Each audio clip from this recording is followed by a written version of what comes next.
Hello and welcome back to Highway to Hoover, a production of SEC Extra over at D1Baseball.com. I'm your host, Joe Healy, joined not by my usual trusty sidekick, Mark Etheridge, but a couple of folks from Big Blue Nation.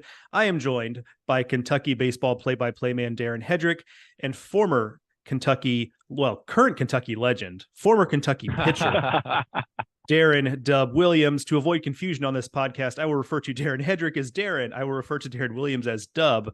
As I direct questions. Well, let me intro you guys a little bit first. These guys co-host the Behind Kentucky Baseball podcast, wherever you get your podcast. Fantastic listen. They recently had an episode up with one of my favorite players in college baseball, Devin Burks. That guy's electric. I'll ask you guys a little bit about him later in the show, but Mason Moore, right, was on that episode as well? Yes. Yes. Yeah, so check that out wherever you get your podcast. Great stuff from those guys. Really enjoying that content in the college baseball offseason, which I think we can all agree is entirely too long. So first off, confirm or deny that your original working title for the podcast was something along the lines of the Double D podcast. I don't know. Should we confirm that? Can't confirm that.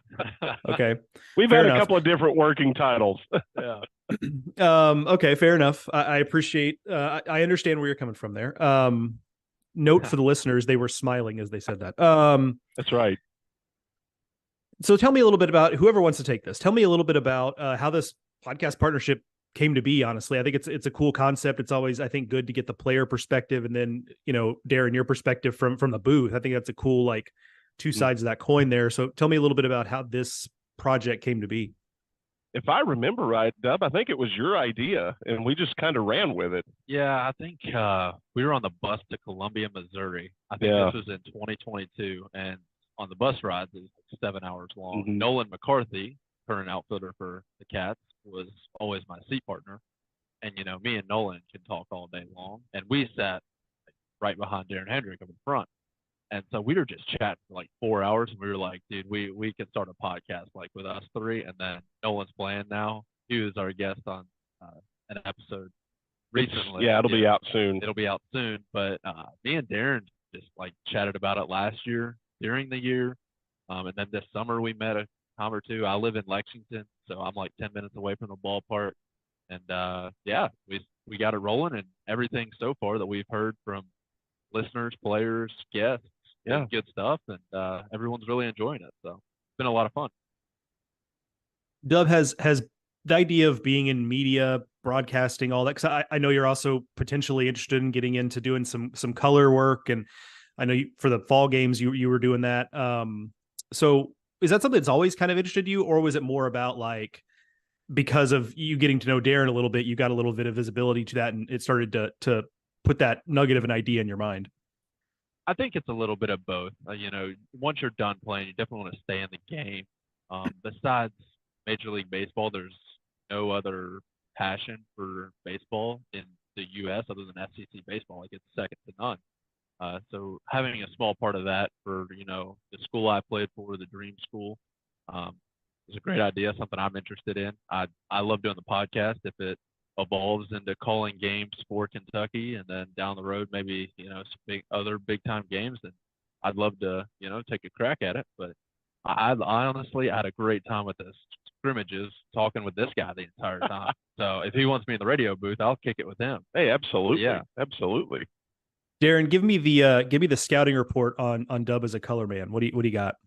Yeah. Man. Well, my favorite thing is his passion and his energy, and the fact that he knows these guys. So one of my favorite things to do is to make these players human beings to the listener. I don't want them to just be Nolan McCarthy, number 19, that plays outfield for Kentucky. Why is Nolan McCarthy a baseball player? What's he like to do? And you factor in those stories. Maybe some of them have interesting backgrounds or roads to Kentucky, such as Hunter Gillum last year. And Darren knows these guys better than I do. Dub, he's in the locker room with these guys, so he can tell me some stories that maybe I didn't even know. And in this podcast, my favorite part is the guys are relaxed because Dub is with us, so they know he's not going to ask them a tough question. And you can start getting more stories out of these guys. They open up, and it becomes a lot more fun. That's an opportunity for you. They're always relaxed. This guy's on the road with us. He's at all the practices and stuff, so he's always around. It's really a relaxed setting to Mhm. podcast, and I would assume all your radio interviews with the guys, like it's Most very, of them, yeah. it's really relaxed. It's a lot of fun. We all know each other pretty well, so it's a good dynamic. From a program perspective too, I think it's a good idea to get some of those players some of that experience. One of my pet peeves in college baseball, I assume this is a larger college sports issue too, but I don't cover the other sports, but is shielding the players from media. And like, I get it on some level, right? You know, kid just gave up a walk-off home run. You don't want to just stand in between, you know, that's not a great, but I mean, generally Right. speaking, because look, especially in the SEC, these players come to these schools because they want to play in the big leagues, right? And like, you can't avoid it in the big leagues. So that, to me, that's part of your training, is Mhm. getting to understanding how the media works, talking to media, understanding, sure, how to say something interesting without being incriminating or throwing somebody under the bus or whatever Right. it is. And so that is one of my pet peeves, that I feel like coaches sometimes feel like that's not important. And I get it on some level, but it is kind of nice. So I say all that to say, like, I do think from a program perspective, I do think it is a good opportunity for some of Kentucky's players to get a little bit of visibility to that and do the podcast in a long form setting, right? And get them a little more Mhm. comfortable with that kind of stuff. Yeah, absolutely. I mean, and you think about this new era of college athletics, I think it's even more critical for these athletes to get their name and their brand really out into the public, because it could help maybe secure an NIL deal or help the programs get them an NIL deal. And it endears them to the fan base. Everybody gets to know them. You start rooting for them. And we had fan favorites on this team last year because of their availability and the way they signed autographs. They did interviews. They talked to fans. And BBN really embraced this team last year.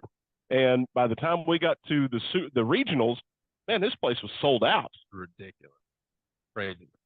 Yeah, it's the old, you know, if you win games and if you build it, they will come. I mean, that's just That's right. And they did. Speaking of which, Dub, tell me a little bit about what last year's ride was like. I mean, the team playing as well as it did, you getting the opportunity to be a part of it for one last ride. I imagine that had to be a little bit of a whirlwind, but now coming out of it, I have to imagine it's one of those things that you realize is just going to be one of those core memories you have for the rest of your life. No doubt. I mean, back before 2023, 2022, I tear my elbow, you know, a little before halfway point against Ole Miss. And then you spend all summer last year here rehabbing, not even throwing until August. The light throw all fall, and then I'm staying here over winter break, training, rehabbing, throwing continuously, with just me and Coach Roselle or our athletic trainer Richie Wells sometimes by myself. And then to come out and opening day, get back on the mound, it was unbelievable for me. What a 8 month journey a rehab from a torn UCL was. Absolutely pushed the limit on that and succeeded. We lose on opening day, and you're like, is it even worth it? Like, we lost to Elon. They had a really good crafty lefty pitcher just carve us up, and we were all like, are we even any good? And then shortly after, roll off 18 wins in a row, just not sweep Mississippi State here, opening weekend of SEC play. Go down to Alabama, win the first two. We lost on Sunday, but it was really close. And we really found out, you know, we're all from different places. Maybe don't have as much experience. We do rely on some young pitchers, but we've got a really good team. We've got a really good team in our walls. And I know a lot of people don't believe that right now, but we believe that. And you saw the confidence grow as we got into SEC play. We started rattling off wins. I think we started 8-1, 9-1, something like that. We beat LSU on the road. They were number one. And the confidence grew. And then by the back half of the season, you know, your entire time at Kentucky, I played the first game at KPP, the first one back in 2019. And to see this place full of fans screaming and yelling for the Cats to win a baseball game, it felt like the best college football atmosphere at Kroger Field. It felt like a Rupp Arena Saturday night against Tennessee. Like, it was nuts. And to see that for the baseball program, it really, I give a lot of credit to our athletic director, Mitch Barnhart, Coach Minch, for, you know, staying the course with it, believing that we can do this here, and, you know, looking forward to building off it. No doubt. 2024. I think 2023 will be a year and a run that not only has shaped my life, but the fans of the program is going to be a core memory forever of that weekend winning the Lexington Regional. No doubt. It's funny how you kind of look back on things, because I was there for that Elon series, and I remember that opening day. Oh yeah, that opening day game, and now you look back on it, and like not only was Elon good, but also Shea Sprague, that lefty you referred to, Dub, is transferred to North Carolina. So like right, in very good hindsight, arm, yeah, very good arm. like in hindsight, not a lot of shame in that 2-0 loss. It just happens, Right.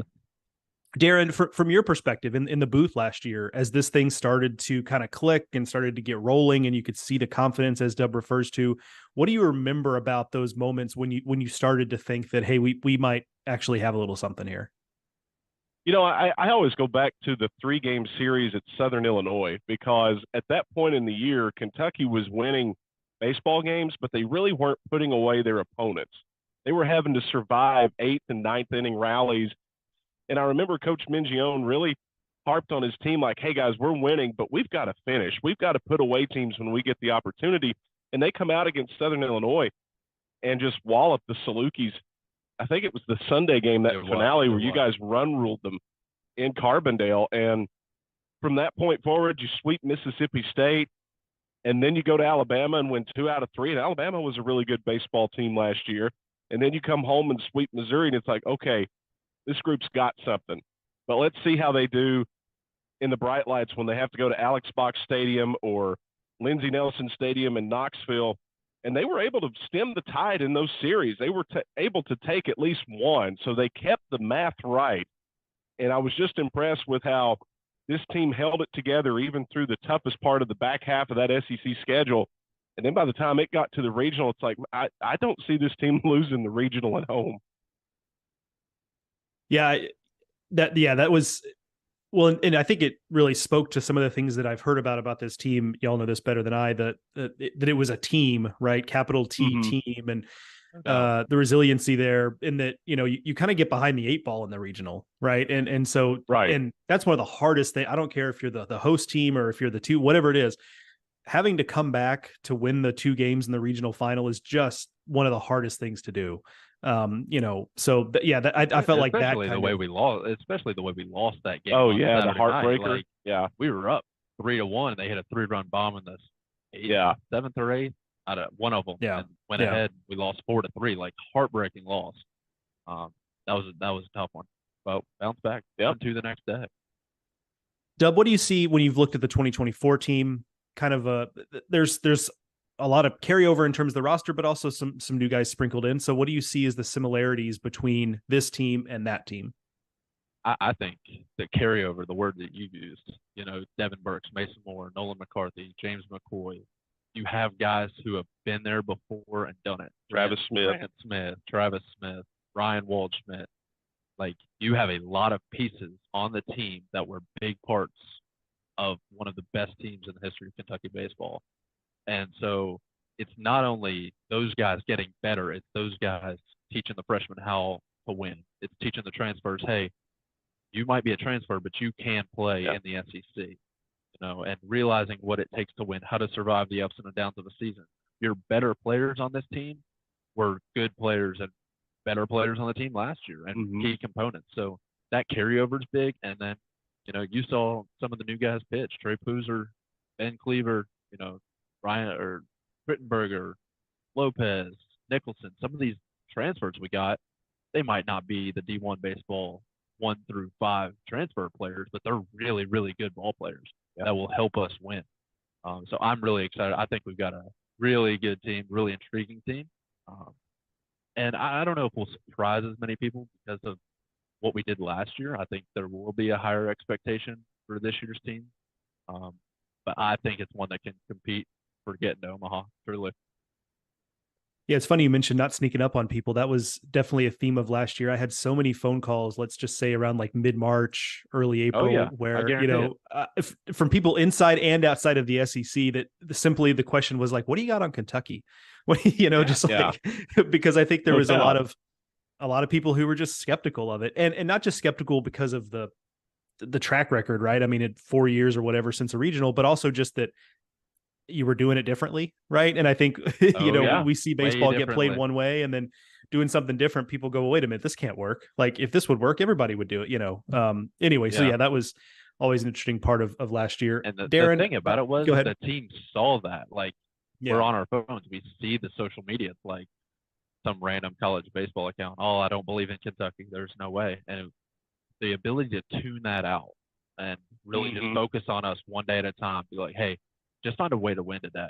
Find us a lead in the seventh or eighth. That's right. Do something small in the second inning. Win that inning. Like very focused group for the age we're in with social media, so many distractions. That team was very very focused and a lot of credit to everyone in that locker room.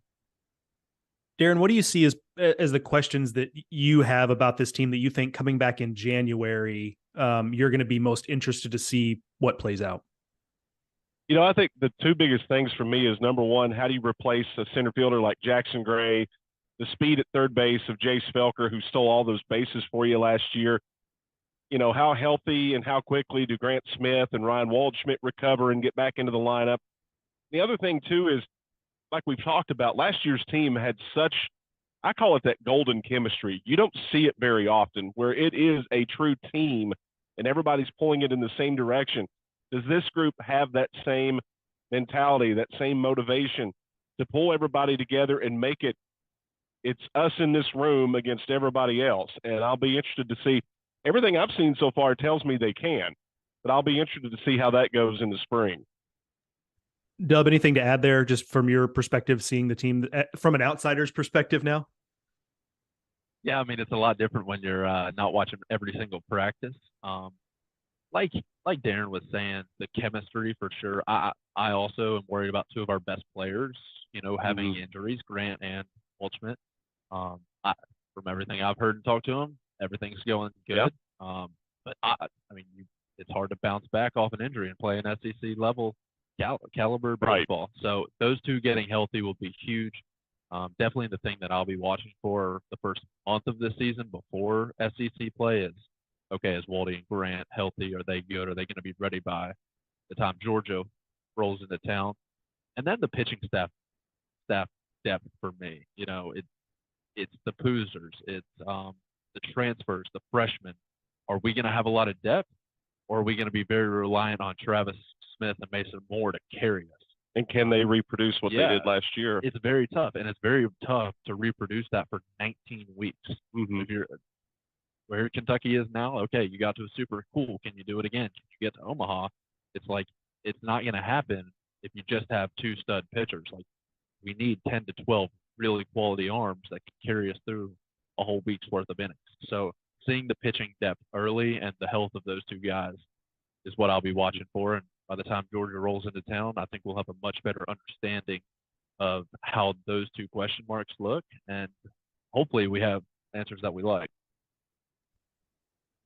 When I get asked about who the, or even when I've asked about who the straw that stirs the drink for Kentucky is the last couple of years, people inside the program and outside the program point to Devin Burks at catcher. And Coach Minge says, is just glowing about, what he brings to the table, not just in terms of his tools, but vocal leadership, being charismatic, being a guy that, everybody kind of rallies behind. So tell me a little bit about Dub. Tell me a little bit about Devin Burks, the teammate, and what makes him special in that way. I've never seen a person in such a good mood every single day when he walks into the facility at 7:45 in the morning. Like the energy he brings, always with a smile on his face, always doing everything with swag. Like he's got the charisma and the personality to be an everyday catcher. And I think that'll transfer good for pro ball for him because he leads the team. He truly leads the team every day at practice. He's bringing the energy. Every single time he's catching a bullpen, he's energetic about it. He might have just hit for an hour, and now he has to catch bullpens. And it might be some freshman that might not pitch very much for us this year, and he's pumped up to do it. He's so passionate about the game, and it's not work for him to be in the field. So if he has to put in an hour of extra work on his own, like he's happy to do it. He's been doing it for 3 years now since I've known him. And he was the same guy in 2022, Yes. he made his name at the SEC tournament, went absolutely nuclear in 5 games at the SEC tournament, carried us to the semifinals. But he was before that when he was on the bench, like he was that same guy, and then he got his opportunity as a redshirt freshman, took off with it, and hadn't looked back since. I think he's going to be a household. He is already a household name in Lexington. Yeah. Probably the SEC too. I think he's going to be a household name in the country by the time the year's over. I will get on him though. He hits so many balls to the wall that hits the wall. Like, let's get in the weight room this winter and let's hit some more nukes. Yeah, it's 18 doubles with 9 home runs. We need to flip that doubles number. Doubles machine, man. Yeah. Yeah. One of my real goals in life, I mean this sincerely, is every time I see Devin Burks, it's the same thing. It's smiling, it's charisma, it's all that stuff. I desperately want to be friends with Devin Burks. Like, that's really high on my really good friend. It just seems like a guy that I'd like to have around my life. So we'll see what I can do in the 2024 season. Last thing before we move on to some very important Thanksgiving topics. And I'm not going to hold your feet to the fire and make you pick one. So feel free to throw out half a dozen names if you want. We'll start with you, Darren, then we'll go to Dub. Do you have any picks to click in 2024? It could be a returning guy. It could be a new guy. It can be someone you think is ready to take a big jump. I'll tell you what, while you guys ruminate, I will go first because I've got one as well. Let's hear it. Mine is Nolan McCarthy. And because I think he's a guy who in the windows we've seen has done some nice things, right? You look at his numbers last year, and in a let's call it 2/3 regular role, I is what I'd kind of call it. He did some nice things. He hit like 290, he showed some ability in the outfield. But I look at him as like a guy who really could be like a 5-tool kind of guy, who could be a guy who hits some bombs, who steals some bases, who provides some value defensively. And then I'm not sure how I could have. Some of this is being colored by the fact that I was there for the Morehead State exhibition and he hit 2 home runs like that cut through like that nasty misting rain on a cold day in Lexington. Right. So that's coloring some of this, but he's just a guy when you look at him physically, like getting off the bus, you're like, okay, that looks like what it's supposed to look like. And then you see him run around the outfield or you see him take BP and you're like, okay, that's what that's supposed to look like. And to this point, he hasn't totally put it all together, but I think there's star power there if he can put all that together. And he's going to get an opportunity with, as you mentioned, Ryan Waldschmidt being out at least for a little bit early in the season. Like, they're going to be leaning on him to play every day in the outfield. So he's going to get an opportunity to show it and to show that he has a little bit of star power in him. So that's mine. That comes to mind first anyway, but I'm curious to see what you guys think. You know what? I think James McCoy's a guy that we could take a step forward. He certainly had a nice postseason last year. I'm anxious to see how Ryan Nicholson does because he's really impressed in fall camp. Who's on the mound that we could go with? Well, you go with the hitters because I'm going with the pitchers. Okay. My two are 2 pitchers returning, Ryan Hagenau, Evan Byers. I think Byers will be in the bullpen. Hagenau may start. He may be a bridge guy. He may close games for it. I think Ryan Hagenau will have a very similar role to what I did last year, Mr. Everything. And Evan Byers will be a key lefty arm force in the bullpen. Yeah. Those 2 guys are going to have to pitch like veterans, like guys who have been here for 4 years for us. And it's not the Travis Mason 1-2. It's not a Sunday starter. It's how are those 2 going to pitch? Are they going to lead the pitching staff off the field? And can they eat up a good portion of innings in SEC situations that give us a chance to win? I think those 2 will both take steps forward this year. But also are going to be big key pieces because it takes more than Mason and Travis on the mound for us. So I'm looking for those 2, especially early in the year, to pitch like seniors. Yeah, would love to see it for Hagenau, just given that, he was a guy who we saw the raw talent in immediately upon him getting to campus. And he's hit some speed bumps, injuries and things like that. So it would be cool to see him be able to put it all together and have a year like that. And Byers is someone I've heard a lot of positive things about this offseason too. And if he can go from being a guy who faces 2 hitters at a time to 4 or 5 hitters at a time, like that's huge. He could be a guy who, because if you look at the numbers last year on a rate basis, he was awesome, right? It's just it was such a limited role, right? So expanding his role a little bit, I will be interested to see what he can do. And Okay. also off the field, like I was saying, those two leading the new pitchers. Like you have 4 or 5 transfers who haven't been through an SEC season. Can those two, as seniors, lead those transfers and be like, hey, you guys can pitch. You are talented enough. You've done. It's just baseball. Like go out there and play. And literally leading the pitching staff. I see those two being big keys. We are, for the listeners, we're recording this ahead of time, but this will be, as you're listening to this, you'll be getting ready for Thanksgiving. So happy Thanksgiving, first off, to everybody out there listening. We're going to do a little this or that. That makes it sound like this is something we do all the time, but I literally just came up with this about an hour ago. So,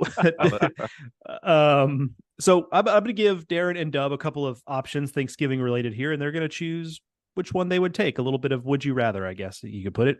Okay. Sure. So we will go Darren first, then Dub on all these, just so we keep it coordinated. Simple one right off the top. The most obvious Thanksgiving question: white meat or dark meat? Darren. Oh, I'm a white meat guy when it comes to turkey. Dark meat for the turkey. 100%. Okay. Yeah. The older I get, the more I appreciate dark meat. As a kid, I was more of a white meat guy, and I think that's because the texture on the dark meat's like was a little bit too much for me because I was a texture eater as a kid. But the older I get, the more I appreciate kind of the fattier dark meat. Gravy on the turkey or no? Oh, absolutely. You got to have gravy. Have to. Okay. I may or may not have a gravy question for later in this. Let's just do it now. Brown gravy or white gravy? If it's Thanksgiving, it's got to be brown gravy. Yep. Right. Brown That's gravy the turkey gravy. Have to. If you're having a chicken fried steak, it's white gravy, right? I mean, that's right. If you've got biscuits or something, it's white gravy. Yeah. Okay. That's true. Yeah. Fair enough. Mac and cheese or mashed potatoes? Ooh, I'm going to lean towards mac and cheese. Can't have both. I know, right? Absolutely, you can, but okay. Yeah, we're ripping both, but definitely more mac and cheese. Mm-hmm. Yeah, same. That's right. Mac and cheese I feel like mashed potatoes has a higher floor. Mac and cheese has a higher ceiling, and I'm always going to bet on the ceiling. Yeah. You know, that's right. You can't beat some 80 grade mac and cheese. That's right. Yeah. You can't beat. Yeah. Like I've had some transcendent mac and cheese, but like I don't know how often I've had transcendent mashed potatoes, but mashed potatoes are always pretty good. You know, hard to mess that up.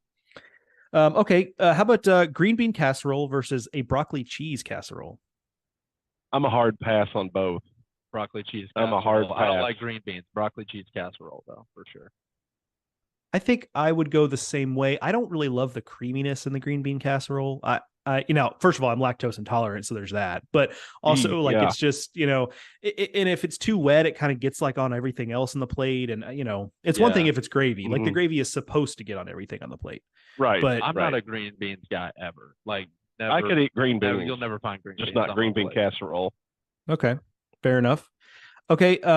Dessert wise, if I give you pumpkin pie or the field, which one are you taking?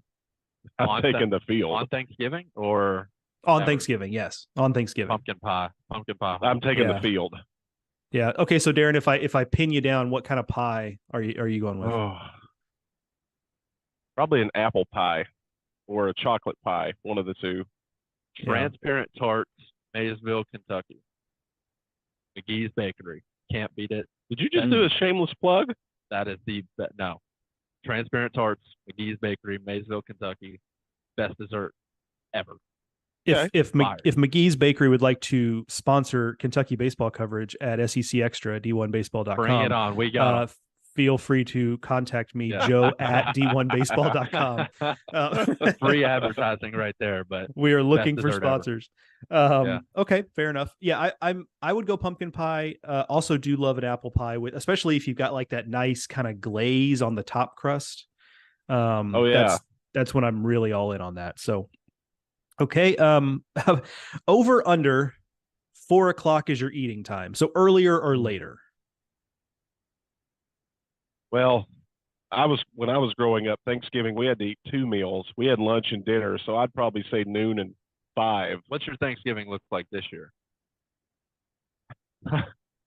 Well, not to put it out there, but I'll be in the Virgin Islands for Thanksgiving this year with women's basketball. Mm-hmm. So what's the Thanksgiving schedule look like? You all play a game and then have a huge Thanksgiving dinner? Yeah, I guess. I don't know. That's a good day. I mean, we're going to play on Thanksgiving Day, so I guess they'll feed them well afterwards. Yeah. So again, both. Yeah. You know, first plate for our family usually goes around 1 p.m. Yeah. No 5K in the morning. Absolutely not. First plate of food, watch the Lions, and then Cowboys. yeah, Cowboys got to pass out sometime, and then eat at like 6:37 again. Yeah, I can see that leftover Thanksgiving leftovers. Yeah. 5,000 calories, easy. Yeah. Have to. And you eat turkey sandwiches the rest of the week. Yeah, turkey sandwiches on Black Friday. Yeah, and then by the time you roll around to like Sunday, you're so sick of turkey that you don't want to eat it again until next Thanksgiving. You don't eat You're it until done. next Thanksgiving. You're done. Yep. Yeah. The key with the leftovers for me is if you've had rolls or cornbread, is to be able to use that as a bun for the turkey. So I'll do like little mini sandwiches, like kind of sliders. There you go. That's my play, especially like the Hawaiian rolls. Might have to try that. Yeah, give it a go. It's a good receptacle for the turkey. It's funny you guys bring up football. I was going to ask if you only picked one, would you rather be stuck watching the Lions game or the Cowboys game? Well, I'm a Cowboys fan, so I'll go Cowboys. Okay, all right, that's easy for Darren. Darren just told on himself. Yeah, I did. My old roommate at Kentucky the last 2 years, Tyler Bosma, diehard Lions fan. He's from Michigan, so I'll have to go with the Lions. There's so much Cowboys just get thrown down our throats, man. Like Tony Romo's calling the game. America's team. Dude, the Bengals are America's team. All right. Not outside of Cincinnati. I'm just kidding. So I'm going to go with the Lions. Fair enough. I kind of figured that what that question really boils down to, and obviously Darren is accepted from this because he's a Cowboys fan, but for non-Cowboys fans, it kind of feels like you want to watch the Cowboys game if you want to watch them lose, or if you're just so sick of them you don't want to see them anymore, you choose the Lions game. I feel like that's really the choice there. So I mean, it's going to be on the TV, but I'm sick of them.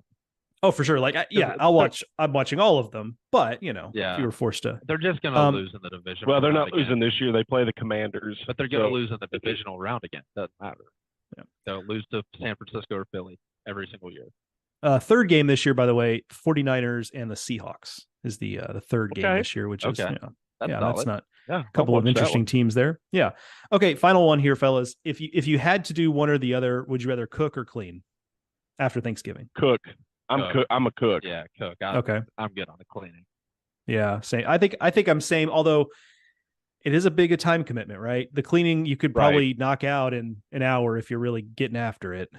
So that's the flip side there. On Thanksgiving, you don't want me cooking the Thanksgiving dinner. I'll leave that to mom and my aunt. Yeah. I'll be in the living room. Yeah. Snoozing. Right. Yeah. Or in this case, I might have to clean on Thanksgiving. In this case, maybe Darren will actually be sipping a post-game Mai Tai on the beach in the Virgin Islands, eating some jerk chicken. Not a bad day. Yeah, not a bad day at all. Probably Darren Headrick wins Thanksgiving this year. I think that's a runaway. But I'll tweet you guys a picture. Yeah, on the beach. On the beach. Thanks. Definitely. Appreciate that. Through gritted teeth, I will say I appreciate you, Darren. All right, fellas, I appreciate you joining us. It was good to kind of chop it up with you guys. A couple Darrens on the podcast, cutting it up.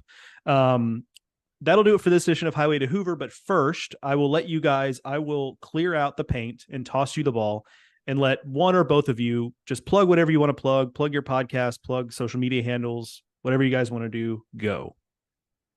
You know what? We'd love for people to listen to Behind Kentucky Baseball. We have so much fun doing it, and you can do that by going to any one of the podcast players, whether it's Apple or Spotify.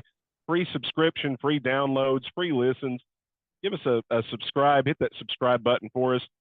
And, of course, you can find us on the X or Twitter, whatever you want to call it these days. I'm at Darren_Headrick, and you are? I think it's Dub_Williams24. That sounds right. Yeah, I don't know if it's Dub Williams24 or Dub_Williams24, but one of those on X. But yeah, find me there. Check out our podcast and give us a follow on the X.